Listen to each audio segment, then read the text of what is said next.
بۆ یەکەم جار نووسینگەی گەرمیانی لیژنەی ئۆڵۆمپی کوردستان هەستا بە ئەنجامدانی پاڵەوانێتی مەلەوانگەی یانە وەرزشیەکانی سنووری ئیدارەی گەرمیان بە بەشداری ژمارەیەک لە مەلەوانی بە توانای یانەکانی سنوورەکە بەرپرسانی لیژنەی ئۆڵۆمپی لە سنوورەکەش هەوڵی تەواو دەدەن بۆ بەردەوامبوونی ئەم جۆرە پاڵەوانێتیە لە ناوچەکە.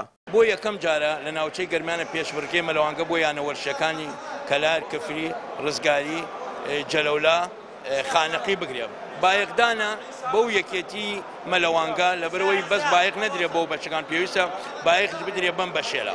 ئینشاءڵڵا لە داهاتوو ئەیکەینە دوو فیئە، فیئەیەکی گەورە، فیئەیەکی بچووک. ئەمە یەکەم جارە بە پێویستمان زانی نادیەکان خۆیان زۆر پێویستەکە بایەق بدرێ بەم مەلەوانگە. لەبەرەوەی ئێستا لە شاری کەلارە بۆ نمونە 3 مەلەوانگە دروستکراوە لە خانەقیەیە، لە ڕزگاریەیە، لە کفریەیە. پێویستەکە بایەقێ بدرێ بە یەکێتی مەلەوانگەکانی کوردستان و بە تایبەتی بە ناوچەی گەرمە. ئێمەش بۆیە بە پێویستمان زانی هەستین بە سازدانی ئەم پێشبڕکێ بۆ یەکەم جار. ئەنجامدانی پاڵەوانەتی مەلەوانگەکان بە بەشداری هەریەک لە یانەکانی شێروانە و ڕزگاری و کفری و جەلەولا و خانەقین لە قەزای کەلاری ناوەندی ئیدارەی گەرمیان ئەنجام درا. هەر لەم پاڵەوانێتیەش گروپەکان بەسەر هەردوو جۆری مەلەوانی فەراشە و حوڕا بەشدار بوون. بە جۆرێک ئەم پێشبڕکێیە خۆشحاڵی لای بەشداربووانی پاڵەوانێتی مەلەوانگەکە دروست کرد بە هیوا و ئومێدی بەردەوامبوونی خولی لەم شێوەیە. سەرەتا زۆر بە خێراتنتان ئەگەم، زۆر بە خێراتنی کەناڵەکەتان ئەگەم، گەورەمانتان کرد هاتنی من بە ناوەی شێروانەوە بەشداریم کردووە بۆ بەشداریکردن لە مەلەوانگە بۆ مەلەوانی حڕووین. لە تەسفیاتەکەی توانین پلەی یەکەم بەدەست بێنم و بۆ کۆتاییەکەی ماوە ئینشەڵڵا هەوڵ دەدەین کە یەکەم بەدەست بێنین. ئەوە یەکەم جارە بەداقەوە یەکەم جارە لە گەرمیانە خولێکی ئاوا دەکرێتەوە، چونکە بەڕاستی نازانین کە شارەکەمان بەهرەمە دیتیایە یان تیان نییە ویان دەرنەکەوتەوە، چونکە تاز نەکراوە هیوادارین لە داهاتوودا بەردەوام بێت. ئەمە یارێکی عالەمیە و بۆ جەسەدیان هەم باشە بۆ هەموو شتێک. وەڵڵا ئەم دەورە زۆر خۆشە لێرە مێنە هاتین لێرە بە ناوی گوڵاڵێمان هاتینەوە لەگەڵ کە ئازادە مەسئولمان بوو.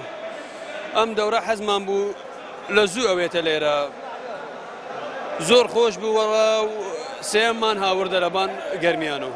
ئینشاءڵڵا لە گوڵاڵەش ئەیکەینەوە، لە خانەقینیش هەیە، لە جەلەولاش نییە. وەک ئەوە خۆشەوێتە لێرە دەورەشەکەینە لەگەڵ ئەقلیمی کوردستان لە چشتی هەموویە. ئێمە وەکو گەنجی ناحەی ڕزگاری توانیمان بەشدار بین لە مەلەوانگە.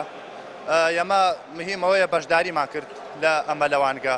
من توانیم پلەی دووەم بەدەست بێنم لە فەراشەکە، هەروەها بەشدار بووین.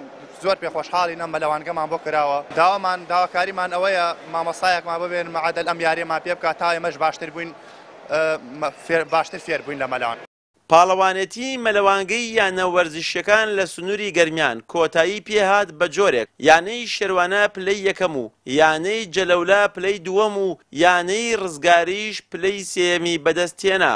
ئەمەش لە کاتێکدایە زۆرێک لە مەلەوانانی سنووری گەرمیان بەهۆی ئەنجام نەدانی پاڵەوانێتی لەم شێوەیە نەیانتوانیوە توانا و بەهرەکانیان لە گۆڕەپانی جیهانی وەرزشیدا تاو بدەن.